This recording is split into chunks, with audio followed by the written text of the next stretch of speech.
everyone.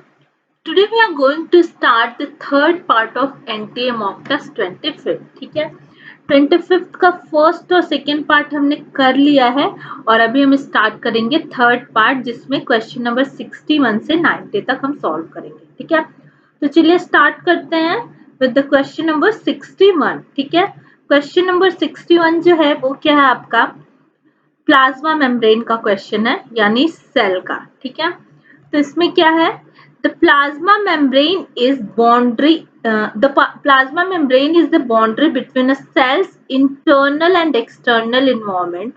Both environments are aqueous. ठीक है, to allow the separation of these aqueous environments, the region of plasma membrane indicated in the diagram have which of following properties. ठीक है, जो plasma membrane है उसके outer और inner दोनों side क्या है एक्वस इन्वायरमेंट मतलब लिक्विड प्रेजेंट है.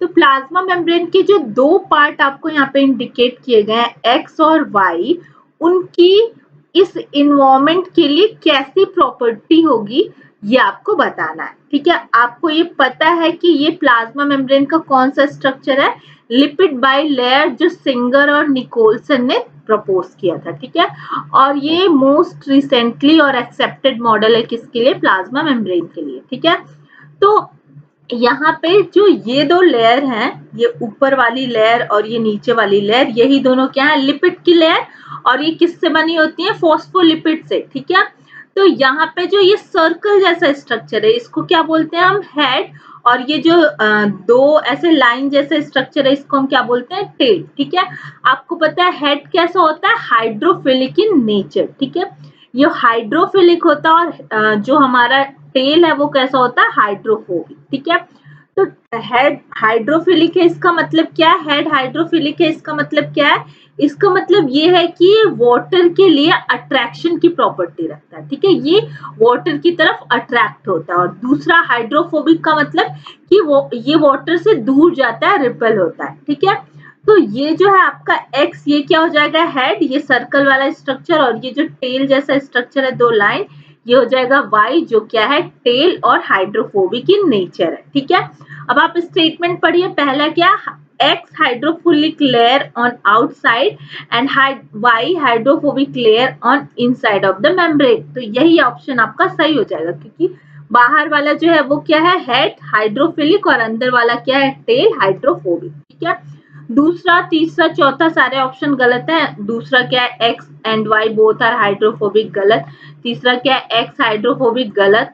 फोर्थ क्या है आपका X and Y both are hydrophobic, ये भी गलत. तो आपका सही ऑप्शन क्या जाएगा ए. ठीक है, नेक्स्ट जो क्वेश्चन आपका 62 वो क्या है, डाइकैरियोफेज इज ऑब्जर्व्ड इन. ठीक है, बायोलॉजिकल क्लासिफिकेशन का, और आपको ये कहा जा रहा है कि डाइकैरियोफेज जो है वो हम किस में ऑब्जर्व करते हैं. तो आपको पता है ये किस में प्रेजेंट होता है, एस्कोमाइसिटीज एंड बसीडियोमाइसिटीज. ठीक है, ये फंगस के दो क्लास हैं, एस्कोमाइसिटीज एंड बसीडियोमाइसिटीज.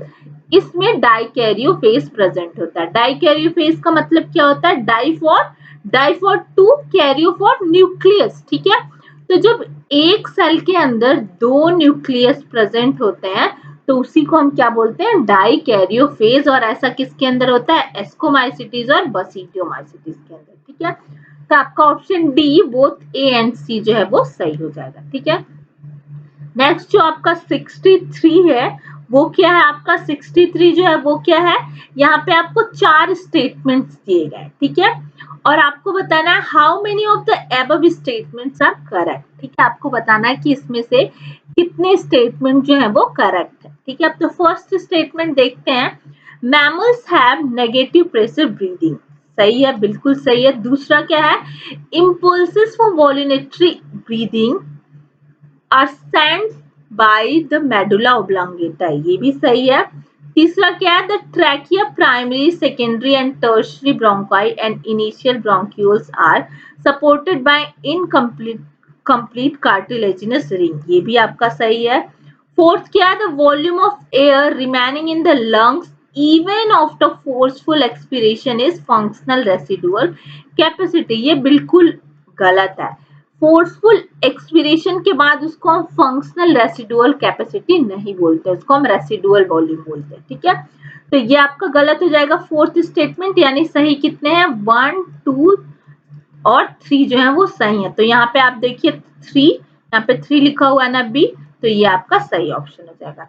फिर 64 क्या है, entamoeba differs from amoeba in not having, ठीक है, तो क्या नहीं होता है इसमें, कॉन्ट्रैक्टाइल वैक्यूल। ठीक है, आप सबको पता है क्यों नहीं होता है, क्योंकि एंट अमीबा जो है वो इंटेस्टाइन का एक पैरासाइट है जो क्या करता है, अमीबिक डिसेंट्री कॉज करता है। ठीक है, और जबकि अमीबा क्या है, ये क्या है, फ्रेश वाटर। ठीक है, फ्रेश वाटर ऑर्गेनिज्म में है, ये फ्रेश वाटर में प्रेजेंट होता है।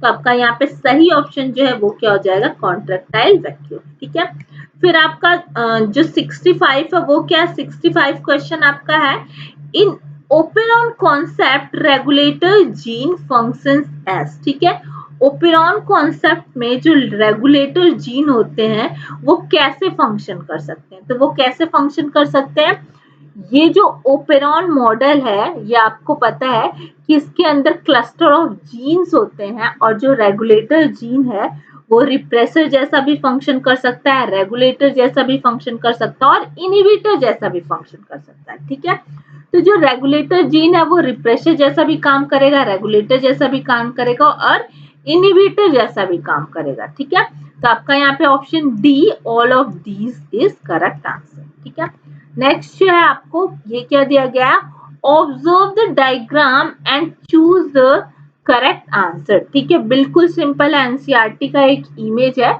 जिसको आपको ऑब्जर्व करके बताना है कि इसका सही आंसर क्या होगा। ठीक है, तो इमेज देखिए, यहाँ से लाइट आ रही है, ये कहाँ पे जा रही है, लाइट दो लाइट हार्वेस्टिंग कॉम्प्लेक्स तक जा रही है। ठीक है, दो लाइट हार्वेस्टिंग कॉम्प्लेक्स तक जा रही है। फिर जो इसके इलेक्ट्रॉन है वो कौन एक्सेप्ट कर रहा है, इलेक्ट्रॉन एक्सेप्टर, और फिर इलेक्ट्रॉन ट्रांसपोर्ट सिस्टम बन रहा है, फिर उसको इलेक्ट्रॉन एक्सेप्टर एक्सेप्ट कर रहा है, फिर लाइट हार्वेस्टिंग कॉम्प्लेक्स तक ये चीज लाइट हार्वेस्टिंग कॉम्प्लेक्स से फिर से वो इलेक्ट्रॉन एक्सेप्टर तक जा रहा है। ठीक है, तो ये एक जिग जैग मैनर में फॉर्म हो रहा है, इसको आपको पता है जिग जैग मैनर बोलते हैं। और इस केस में क्या होता है कि जो एक्स और वाई फॉर्म होता है वो कहाँ होता है, on the stroma side of thylakoid membrane, and E यानी electron transported to iron copper containing carriers. ठीक है, तो आपका जो यहाँ पे ऑप्शन डी है, आपका जो ऑप्शन डी है, X and Y are formed on stroma side of thyroid membrane and E are transported through iron and copper containing carrier। तो ये आपका सही ऑप्शन हो जाएगा, ऑप्शन डी। ठीक है, अब आपका इसके बाद का कौन सा क्वेश्चन है, इसके बाद का आपका क्वेश्चन है क्वेश्चन नंबर जो है वो 67। ठीक है, इसके बाद है आपका 67। 67 क्या है, what will you look for the identify for to identify the sex of the following. ठीक है, एक बार फिर से पढ़ती हूँ, what will you look for to identify the sex of the following. ठीक है, यहाँ पे एनिमल्स हैं, और आपको पता है मेल और बहुत सारे एनिमल्स में मेल और फीमेल के कैरेक्टर जो एक्सटर्नल फीचर होते हैं, इंटरनल तो अलग ही होते हैं, वो बहुत सारे एनिमल के एक्सटर्नल फीचर्स जो है, मॉर्फोलॉजी जो है वो अलग होती है। तो उस बेसिस पे आपको बताना है कि हम कैसे आइडेंटिफाई कर पाएंगे मेल और फीमेल को। ठीक है, तो यहाँ पे जो पहला ऑप्शन है वो क्या है, female ascaris sharply curve posterior end, बिल्कुल गलत, क्योंकि male ascaris have sharply curve posterior end. ठीक है, बी क्या है, male frog a copulatory pad on the first digit of the hind limb, ये भी गलत है। तीसरा क्या, फीमेल कॉकरोच एनल सिराई, ये भी गलत है, मेल कॉकरोच में होता है। और चौथा क्या है, male shark clasps bone on pelvic fins. ठीक है, तो ये सही है, जो मेल शार्क होते हैं उनके अंदर one pair of pelvic fins होता है। ठीक है, क्लैस्पर्स पेल्विक फिन के ऊपर एक पेयर क्लैस्पर्स जो है वो बॉर्न होते हैं, एक पेयर क्लैस्पर्स जो है वो प्रेजेंट होते हैं। ठीक है, तो यहाँ पे जो आपका 67 का डी ऑप्शन होगा वो क्या हो जाएगा, सही हो जाएगा। ठीक है, अब क्या आपका, अब है आपका 68। ठीक है, क्वेश्चन नंबर 68 क्या, which one of the following is not observed in biodiversity hotspot. ठीक है, बायोडाइवर्सिटी हॉटस्पॉट, ये आपको पता है क्या होता है, ऐसा एरिया जिसकी बायोडाइवर्सिटी बहुत ज्यादा हो, वहां पे स्पीसीज के नंबर्स बहुत ज्यादा हो, यानी स्पीसीज रिचनेस हो, ठीक है, उसको हम क्या बोलते हैं, बायोडाइवर्सिटी हॉट स्पॉट। और टोटल जो वर्ल्ड के अंदर बायोडाइवर्सिटी हॉट स्पॉट है वो कितने हैं, 34, ठीक है, इनके नंबर्स हैं आपके 34। और इनके कैरेक्टर्स जो है वो क्या नहीं है वो आपको बताना है, ठीक है। तो पहला क्या है, एंडेमिज्म। एंडेमिज्म होता है, एंडेमिज्म मतलब कि एंडेमिक स्पीसीज, जो वहां का बेसिक ऑर्गेनिज्म है, जो लोकल ऑर्गेनिज्म है वो प्रेजेंट होगा, तो ऐसा होता है। दूसरा क्या है, एक्सिलरेटेड स्पीसीज लॉस, ठीक है, तो यहाँ पे एक्सिलरेटेड स्पीसीज लॉस भी हो रहा, बहुत तेजी से स्पीसीज कई बार घटती हैं, तो ये भी सही है आपका। तीसरा क्या है, लेसर इंटर स्पेसिफिक कॉम्पिटिशन, ठीक है, तो कभी भी बायोडाइवर्सिटी हॉट स्पॉट में जो इंटर स्पेसिफिक कंपटीशन होता है वो कम नहीं होता है। क्यों? क्योंकि यहाँ पे बहुत ज्यादा नंबर ऑफ स्पीसीज होते हैं, ठीक है, नंबर ऑफ स्पीसीज बहुत ज्यादा होता है, तो जब ज्यादा होंगे तो उनके अंदर कंपटीशन भी ज्यादा होगा, तो ये आपका गलत हो जाएगा। और चौथा क्या है, स्पीसीज रिचनेस, तो ये तो ट्रू है ही, तो आपका जो ऑप्शन सी है वो क्या हो जाएगा, करेक्ट आंसर, ठीक है। फिर आपका आ गया 69, ठीक है, 69 क्या है, catalytic converter in vehicle is used for controlling, ठीक है, तो आपको पता है कि ऑटोमोबाइल्स के अंदर जो कैटालिटिक कन्वर्टर है वो क्यों यूज किया जाता है, ताकि एयर पॉल्यूटेंट्स जो है वो रिलीज ना हो, ठीक है, जो हार्मफुल एयर पॉल्यूटेंट्स हैं वो रिलीज ना हो, उसके लिए हम यूज करते हैं क्या, कैटालिटिक कन्वर्टर इन व्हीकल्स, ठीक है। तो A option for the air pollution जो है वो आपका सही हो जाएगा, ठीक है।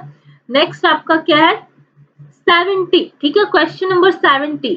Mendel's principle of segregation was based on the separation of alleles in the garden bee during, ठीक है, जब मेंडल अपना एक्सपेरिमेंट कर रहे थे तो उन्होंने ऑब्जर्व किया कि एलिल्स जो है वो एक स्टेज में सेपरेट होते हैं, ठीक है, वो एक्सपेरिमेंट किस पे कर रहे थे, स्वीट गार्डन पी पे, और उन्होंने ये ऑब्जर्व किया कि एक ऐसा स्टेज आता है जहां की जो एलिल्स हैं वो क्या होते हैं, सेपरेट होते हैं, ठीक है। तो वो स्टेज कौन था जहां पे ऐसा हुआ था एलिल्स का separation, formation of the gamete, ठीक है, तो आपका ये ऑप्शन डी, यहाँ पे जो गैमीट फॉर्मेशन है वो क्या हो जाएगा, सही हो जाएगा, ठीक है, गैमीट फॉर्मेशन सही हो जाएगा। क्या मेंडल्स ने यहीं पे ऑब्जर्व किया था आपका सेपरेशन ऑफ एलिल, ठीक है। तो आपका ये हो गया आपका 70, अब क्या है 71, ठीक है, 71 क्या है, विच of the following is an antiviral protein, ठीक है, यहाँ पे 4 ऑप्शंस दिए गए हैं, इसमें से कौन सा जो है वो एंटीवायरल प्रोटीन है ये आपको बताना है। तो टेरामाइसिन है, नहीं है क्योंकि ये क्या है, एंटीबायोटिक है। बी पेनिसिलिन है, नहीं है। सी स्टेटिन है, नहीं है। डी क्या है आपका, interferon, this is antiviral protein, ठीक है।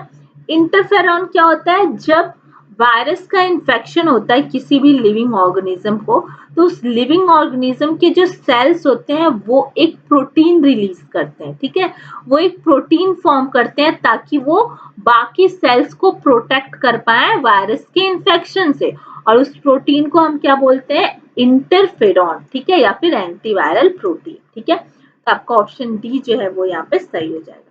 नेक्स्ट जो है वो क्या आपका, all the following options regarding blood transfusion is incorrect except, ठीक है, यहाँ पे 4 ऑप्शन दिए गए हैं, क्या क्या 4 ऑप्शन है, और आपको बताना है कि यहाँ पे जो एक है वो क्या है, all of the following options regarding blood transfusion is incorrect except, ठीक है, यहाँ पे जो 4 स्टेटमेंट है उनमें से 3 गलत है, ठीक है, एक्सेप्ट 1, एक जो सही है वही आपको चुनना है, ठीक है। तो यहाँ पे जो आपका सही ऑप्शन है वो देखते हैं कौन सा है। फर्स्ट क्या है, the recipient plasma should not contain antigens against antibodies present in donor plasma, ये क्या आपका, ये बिल्कुल गलत है, ठीक है। दूसरा क्या है, the donor RBCs should not contain antibodies against an antigen in recipient plasma, ये भी आपका गलत है। तीसरा आपका है, recipient plasma should not contain antibodies against donor RBC antigen, ये आपका सही है, ठीक है, recipient plasma should not contain antibodies against donor RBC antigen, वरना वो एंटीजन एंटीबॉडी कॉम्प्लेक्स बना लेंगे, ठीक है। फिर क्या है, the recipient RBC should not have antigens found on donor RBC, ये भी आपका गलत है। तो यहाँ पे सही ऑप्शन क्या हो जाएगा आपका सी, ठीक है, आपका सही हो जाएगा यहाँ पे सी। नेक्स्ट देखते हैं क्वेश्चन नंबर 73, ठीक है। 73, ये बहुत सिंपल क्वेश्चन है, आपने देखा होगा एनसीईआरटी का एक इमेज उठा के दे दिया गया है, ग्राफ है, ठीक है। क्या दिया गया है, following graph show the effect of change in concentration of substrate और एंजाइम एक्टिविटी, ठीक है। क्या है, following graph show the effect of change in concentration of substrate on enzyme activity, ठीक है। तो आपको पता है कि यहाँ पे जो सही ग्राफ है वो क्या है, ए आप देखो, ए में यहाँ पे 15 है, ये गलत है। बी क्या है, यहाँ पे 10 है। वी मैक्स अपॉन 2, वी जो है वो आपका सही ग्राफ है, ठीक है। वी मैक्स अपॉन 2 क्या है, ये सबस्ट्रेट और एंजाइम की एफिनिटी को शो कर रहा है, एक दूसरे से उनकी क्या एफिनिटी है उसको शो कर रहा है। तो यहाँ पे आपका ऑप्शन बी, ग्राफ बी जो है वो सही है। फिर क्या है आपका 74, mitotic phase differ from metaphase in possessing, ठीक है। जो माइटोटिक एनाफेज है वो डिफर करता है फ्रॉम मेटाफेज इन पोजेसिंग। ए आपको बताना है कि माइटोटिक एनाफेज जो है वो कैसे डिफर करता है फ्रॉम मेटाफेज, ठीक है। उसके अंदर ऐसा क्या होता है कि वो मेटाफेज से डिफर करता है। तो ए जो है आपका क्या, same number of chromosome and same number of chromatid, ये क्या है, ये नहीं है, ठीक है। ये जो है ये इसके पास नहीं होता है माइटोटिक एनाफेज में। बी क्या, half number of chromosomes and half number of chromatid, ये भी नहीं है। सी क्या, half number of chromosome and same number of chromatid, ये भी नहीं है। फोर्थ क्या आपका, same number of chromosome and half number of chromatid, ये आपका सही है। क्रोमोसोम के नंबर जो है वो सेम होंगे, लेकिन क्रोमैटिड्स जो है वो हाफ हो जाएंगे। क्यों, क्योंकि वो एनाफेज में सेंट्रोमियर से डिवाइड करने लगते हैं, ठीक है। तो डिवाइड होके दो पार्ट में हो जाएंगे, तो इसलिए क्रोमोसोम के नंबर तो सेम रहेंगे, लेकिन क्रोमैटिड जो है वो हाफ ऑफ डिवाइड हो जाएंगे, तो इसलिए आपका ऑप्शन डी जो है वो सही हो जाएगा। नेक्स्ट जो है आपका 75 क्या है, 75 भी सिंपल ही क्वेश्चन है। One of the effect of gibberellin is to induce synthesis of amylase enzyme, which causes the breakdown of starch and provides nourishment to the embryo. In the seed, the phenomena leads to the germination of seed. The hormone antagonistic to this phenomena is, ठीक है। तो आपको पता है growth के opposite यानी growth inhibitor या फिर ग्रोथ एंटागोनिस्टिक हार्मोन कौन सा होता है, एब्सिसिक एसिड, ठीक है। एब्सिसिक एसिड जो है वो क्या है, ग्रोथ इनहिबिटर, ठीक है। और इसीलिए वो क्या हो जाएगा, एंटागोनिस्टिक टू दिस फेनोमेना, क्योंकि यहाँ पे ग्रोथ हो रहा है और इसके एंटागोनिस्टिक वही एब्सिसिक एसिड होगा। तो यानी ए बी, ए को ही हम क्या बोलते हैं, एब्सिसिक एसिड, और ऑप्शन सी आपका सही हो जाएगा। Next 76, which of the following is an example of true fruit, ठीक है। आपको पता है ट्रू और फॉल्स फ्रूट क्या होते हैं। ट्रू फ्रूट का मतलब क्या होता है, ऐसे फ्रूट जो ओवरी से डेवलप होते हैं उन्हें हम क्या बोलते हैं, ट्रू फ्रूट, ठीक है। ऐसे फ्रूट जो ओवरी से डेवलप होते हैं उन्हें हम बोलते हैं ट्रू फ्रूट, और ऐसे फ्रूट जो ओवरी को छोड़ के किसी और पार्ट से डेवलप होते हैं उसे हम क्या बोलते हैं, फॉल्स फ्रूट, ठीक है। तो यहाँ पे ट्रू फ्रूट कौन सा, स्ट्रॉबेरी है, नहीं ये फॉल्स है। एप्पल है, नहीं ये भी नहीं है क्योंकि थैलमस से होता है। और पी है, पी जो है वो ट्रू फ्रूट है क्योंकि ये ओवरी से होता है। पियर है, ये भी नहीं है क्योंकि ये भी थैलमस से होता है, ठीक है। तो आपका यहाँ ऑप्शन सी जो है वो सही हो जाएगा, दिस इज ट्रू, ठीक है। Now question number 77, during an accident the hypothalamus of a person is damaged, which of the following functions will be impaired in such a person, ठीक है। अगर किसी का एक्सीडेंट हो जाता है और उस एक्सीडेंट में हाइपोथैलेमस जो है वो डैमेज हो जाए, तो इनमें से कौन सी एक्टिविटी जो है वो इम्पेयर करेगी, नहीं होगी, ठीक है। कौन सी एक्टिविटी जो है वो प्रॉपर नहीं होगी, ठीक है। तो आपको पता है हाइपोथैलेमस का फंक्शन क्या होता है, वो सेक्सुअल बिहेवियर को रेगुलेट करता है, ईटिंग को रेगुलेट करता है, ड्रिंकिंग को रेगुलेट करता है, ठीक है। तो पहला क्या, डिसीजन मेकिंग मेमोरी, ये अफेक्ट नहीं होगा, ये गलत है। दूसरा क्या है, स्पीच एंड वॉल्यूमेट्री मूवमेंट, ये भी गलत है, ये भी इसके द्वारा रेगुलेट नहीं होता। तीसरा क्या है, regulation of sexual behaviour and synthesis of vasopressin, this is true, क्योंकि ये सेक्सुअल बिहेवियर को रेगुलेट करता है और वैसोप्रोसिन को सिंथेसाइज करता है, क्योंकि वैसोप्रोसिन जो है वही हमारी ड्रिंकिंग की एक्टिविटी को रेगुलेट करता है।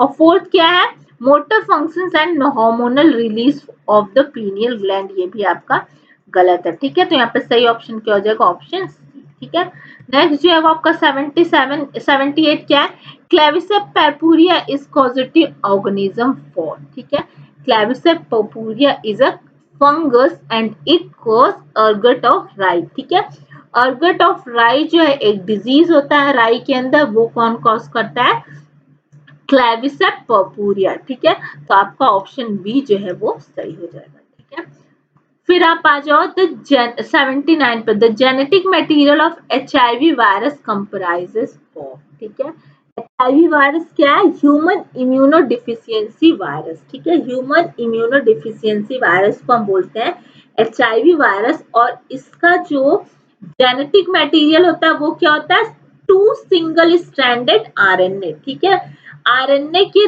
2 सिंगल स्ट्रैंडेड जो है वही इसके जेनेटिक मटेरियल होते हैं HIV वायरस के। ठीक है, तो आपका ये option C, 2 single stranded RNA जो है वो सही हो जाएगा। ठीक है, फिर आपका है 80, working fern is named so because. ठीक है, वर्किंग फर्न क्या है, वर्किंग फर्न आपको पता है क्या होता है, एडियंटम। ठीक है, एडियंटम एक फर्न है जिसको हम वर्किंग फर्न बोलते हैं। क्यों हम इसको वर्किंग फर्न बोलते हैं, क्योंकि इसकी जो लीफ होती है, ठीक है, इसकी जो लीफ होती है, इसकी लीफ के टिप से क्या होता है, वेजिटेटिव प्रोपोगेशन, उसकी जो लीफ की टिप होती है वहां से ऐसे नया प्लांट निकलता है, फिर दूसरा निकलता है दूसरे प्लांट के, फिर यानी कि ऐसे ये एक जगह से ऐसे प्लांट के फॉर्मेशन का जो है वो डिजाइन ऐसे बनता जाता है। यहाँ पे इसकी लीफ के टिप से फिर से दूसरा प्लांट यहाँ फॉर्म होगा, फिर यहाँ तीसरा, फिर ऐसे चौथा, फिर ये इनका फॉर्मेशन ऐसे चलता जाता है। ठीक है, इनकी जो लीफ होती है उसके टिप से वेजिटेटिव प्रोपोगेशन होता है, जिसकी वजह से वो कॉन्टिन्यूअसली ग्रो करते जाते हैं, और इसीलिए हम इनको वर्किंग फर्न बोलते हैं। इनका बॉटेनिकल नेम है एडियंटम। ठीक है, तो पहला, its spore are able to walk, गलत। It is dispose through the agency of working animals, गलत। It propagates vegetatively by its leaf tips. ठीक है, ये आपका सही होगा जो मैं अभी बता रही थी। It known how to walk by itself, ये भी आपका गलत है। ठीक है, तो आपका इस क्वेश्चन का ऑप्शन सी जो है वो सही आंसर है। Next 81, find out incorrect match with respect to given diagram, ये भी बहुत सिंपल है, एनसीईआरटी का ही एक इमेज है। ठीक है, तो यहाँ पे आपको जो ABCD 4 लेबलिंग किए गए उसमें से बताना है कि क्या यहाँ पे गलत लिखा हुआ है। ठीक है, तो देखते हैं ए, सबसे पहले ए लिखा हुआ है, ये ए जो स्ट्रक्चर है रे जैसा, ये क्या है, ये स्पिंडल फाइबर है। यहाँ पे क्या लिखा हुआ, काइनेटोकोर, तो ये बिल्कुल गलत हो जाएगा। ये जो रेज जैसे स्ट्रक्चर है, this is known as spindle fibre, not kinetochore, तो ये आपका गलत हो गया। फिर बी क्या है आपका, बाकी भी देख लेते हैं। बी जो है ये आपका क्या है, एस्टर रेज, ये तो सही होगा। सी क्या है, सेल मेम्ब्रेन, सी जो है ये आउटर मेम्ब्रेन को हम सेल मेम्ब्रेन बोलते हैं, ये भी आपका सही हो जाएगा। डी क्या है, सेंट्रोमियर, ये डी जो है वो सेंट्रोमियर है, ये भी आपका सही है। तो आपका यहाँ पे ऑप्शन ए जो है वो सही आंसर हो जाएगा। ए काइनेटोकोर नहीं है, वो क्या है, स्पिंडल फाइबर। ठीक है, अब 82 देखते हैं, विच of the following is correct about dinoflagellates. ठीक है, ये भी बायोलॉजिकल क्लासिफिकेशन का, और आपको पूछा गया कि डायनोफ्लैजिलेट्स के बारे में कौन सा इसमें से करेक्ट है। ठीक है, तो पहला देखते हैं, the cell wall is made up of a protein rich layer called pellicle. ठीक है, तो ये आपका गलत है, इसको पेलिकल नहीं बोलते हैं। ठीक है, they have 2 flagella both arrange longitudinally, ये भी गलत है। तीसरा क्या है, rate of reproduction is slow, ये भी गलत है, क्योंकि rate of reproduction is very fast. ठीक है, डी क्या है, डी है आपका, they are mainly responsible for red tide. ठीक है, दिस इज ट्रू। ठीक है, ये जो डायनोफ्लैजिलेट्स होते हैं ये ओशंस में प्रेजेंट होते हैं, और जब उनकी लहरें आती हैं कोस्टल एरियाज पे, समुद्र की लहरें, तो उसके साथ ही उसके अंदर ये प्रेजेंट होते हैं, और वो रेड कलर के दिखते हैं, क्योंकि उनके अंदर कुछ ऐसे पिगमेंट्स होते हैं जिनको रेड अपीयरेंस बोलते हैं। ठीक है, तो उसी को हम रेड टाइड बोलते हैं। तो यहाँ पे आपका ऑप्शन डी जो है वो आपका सही हो जाएगा। नेक्स्ट जो है 83, ये क्या आपका, the cavity present in Graafian follicle is known as, या फिर इज कॉल्ड, यहाँ पे इज कॉल्ड लिखा, the cavity present in Graafian follicle is called, क्या बोलते हैं ग्राफियन फॉलिकल की कैविटी को, antrum, the cavity of Graafian follicle is called antrum. तो आपका एमनियोटिक कैविटी गलत, एर्केंट्रॉन गलत, एंट्रम सही, ऑस्टियम गलत, ठीक है, तो ऑप्शन सी जो है वो आपका सही हो जाएगा। 84, Which of the following is correct about genome of viroids? ठीक है, वायरॉइड्स के जीनोम के बारे में इसमें से क्या सही है। मैं आपको पहले वायरॉइड्स बताऊं, वायरॉइड्स क्या होते हैं, 3 टर्म होता है, वायरस, वायरॉइड्स एंड प्रियॉन्स, ठीक है। जब प्रोटीन के कोट के अंदर डीएनए या आरएनए प्रेजेंट होता है तो उसे हम, उस स्ट्रक्चर को हम वायरस बोलते हैं, ठीक है। और जब सिर्फ प्रोटीन कोड प्रेजेंट होता है तो उसे हम क्या बोलते हैं, उसे हम बोलते हैं प्रियॉन। और जब सिर्फ आरएनए प्रेजेंट हो, जेनेटिक मटेरियल, तो उसे हम बोलते हैं वायरॉइड्स, ठीक है। तो यहाँ पे वायरॉइड्स के बारे में आपको सही स्टेटमेंट बताना है। पहला क्या है, it comprises of RNA having high molecular weight, ठीक है, it comprises of RNA having high molecular weight, गलत, ठीक है, क्योंकि हाई मॉलिक्यूलर वेट नहीं, लो मॉलिक्यूलर वेट होता है। दूसरा, it comprises of either DNA और आरएनए, गलत, क्योंकि ये सिर्फ आरएनए से बना होता है। तीसरा, it comprises of RNA associated with proteins, गलत, क्योंकि यहाँ पे प्रोटीन होता ही नहीं है, ठीक है, अगर प्रोटीन होगा तो वो तो वायरस हो जाएगा। फोर्थ क्या, it comprises of RNA having low molecular weight, ये आपका सही हो जाएगा। वायरॉइड्स जो होते हैं वो आरएनए का सिंपल पार्टिकल है, वहां पे कोई कोटिंग नहीं होती और उसकी मॉलिक्यूलर वेट बहुत कम होते हैं, तो यहाँ पे आपका ऑप्शन डी जो है वो सही हो जाएगा। फिर आपका क्या है 85, ठीक है, 85 बहुत सिंपल सा क्वेश्चन है, एनसीईआरटी की एक लाइन है, क्या है, in which of the following method of biodiversity conservation tracts of forest are set aside and all the trees and wildlife within are venerated and given total protection, तो इसको हम क्या बोलते हैं, सेकंड ग्रोव्स, ठीक है, तो आपका ऑप्शन ए सही हो जाएगा। 86 क्या आपका, 86 है, which of following statement is not correct about evolution. Evolution के बारे में यहाँ पे 4 जो स्टेटमेंट है आपको पूछा गया है, इसमें से कौन सा स्टेटमेंट जो है वो सही नहीं है, तो देखते हैं कौन सा सही नहीं है। Fossilised animal provide important information to trace evolution, बिल्कुल सही है, जो फॉसिल्स हैं उनसे हमें इवोल्यूशन को ट्रेस करने में एविडेंस मिलता है, इंफॉर्मेशन मिलता है, ठीक है। दूसरा क्या, wings of birds and forelimbs of cows are homologous, बिल्कुल सही। तीसरा क्या है, in higher animals early development stages are similar, ये भी सही है। फोर्थ क्या आपका, चौथा, variation among individual are not important in natural selection, ठीक है, दिस इज रॉन्ग, ठीक है, इसमें क्या है, variation among individuals are important in natural selection, ठीक है, जो इंडिविजुअल्स के अंदर वेरिएशन होते हैं वो नेचुरल सिलेक्शन के लिए बहुत इंपॉर्टेंट होते हैं, ठीक है, तो ये इनकरेक्ट में आपका डी यानी ऑप्शन डी जो है वो आपका सही हो जाएगा।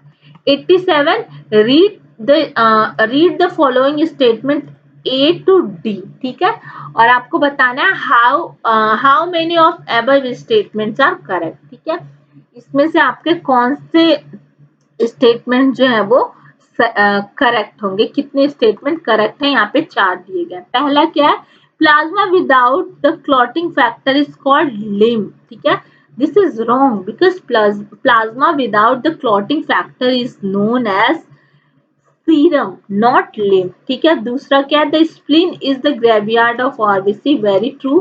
तीसरा क्या है, eosinophils resist infection and are also associated with allergic reaction, wrong, ये कौन करता है, स्नोफिल नहीं करता, बैसोफिल करता है एलर्जिक रिएक्शन, ठीक है, बैसोफिल जो है वो एलर्जिक रिएक्शन से एसोसिएटेड होता है। चौथा क्या, the universal donor of group is O positive, this is true, तो यहाँ पे 2 स्टेटमेंट बी और डी ट्रू है, तो यहाँ पे ऑप्शन यहाँ पे 2 है ना, सी आपका सही हो जाएगा।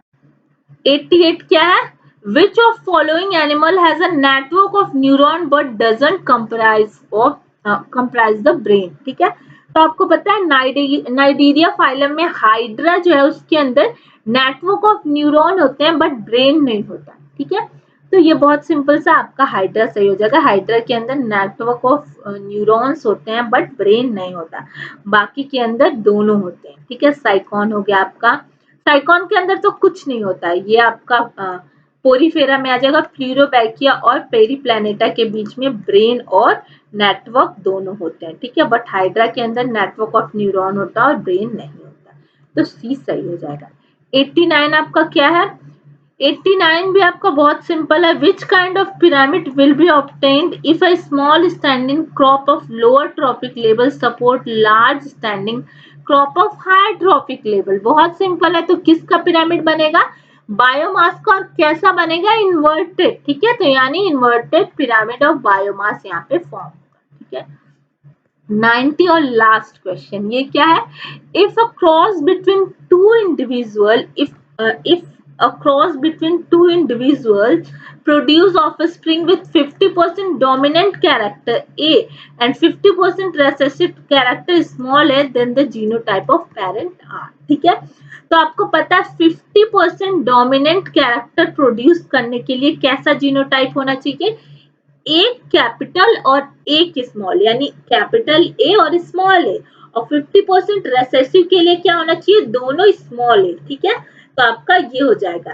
ठीक है, इस केस में 50% जो है वो आपके डोमिनेंट होंगे और इसमें 50% रेसेसिव होंगे। बाकी इसमें तो 50-50 ही हो जाएंगे, मतलब यहाँ भी डोमिनेंट होगा यहाँ, तो ये पूरा 100 हो जाएगा। इसमें क्या होगा? ये 100% डोमिनेंट, ये 100% रेसेसिव, ये भी गलत हो जाएगा। ये 100% डोमिनेंट, ये 50% रेसेसिव, ये भी गलत। तो यहाँ पे 50-50 का रेशियो, ये 50% डोमिनेंट शो करेगा, ये 50% रेसेसिव, तो आपका बी ऑप्शन जो है वो सही हो जाएगा। तो ये पेपर आपका यहीं कंप्लीट हो गया। नेक्स्ट वीडियो में हम क्या करेंगे? इसके आगे का पेपर 26, ठीक है, मॉक टेस्ट 26।